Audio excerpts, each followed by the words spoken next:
இன்றைக்கி போயிருந்தேன் பசுமலையில். தூத்துக்குடியிலேருந்து ஒரு பாஸ்டர் வந்து ரொம்ப அருமையாக பேசினார். இவரும் பழைய ஏற்பாட்டில் எங்கிட்டாவது சொல்லுவாரோ வைப்பாரோன்னு சொல்லி நினச்சேன். இந்த ஊழியம் குற்றப்படாதபடிக்குன்னு சொல்லி 2 கொரிந்தியர் 6:4 எடுத்து பேசினார். ரொம்ப அருமையாக இருந்தது. அப்புறம் திரும்ப மறுபடியும் புதிய ஏற்பாட்டு ஊழியத்தையே எடுத்தார். நல்லா பேசுகிறாரேன்னு சொல்லி ஆசைப்படுறதுக்குள்ளே கடைசியில்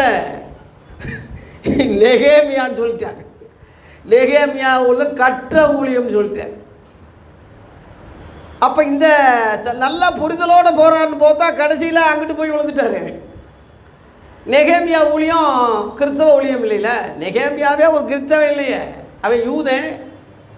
அவன் கட்டின ஆலயம் இன்றைக்கி இடிஞ்சு போச்சு, சபிக்கப்பட்டு கிடக்கு, இப்போ ஒன்றுமே இல்லாமல் போச்சு.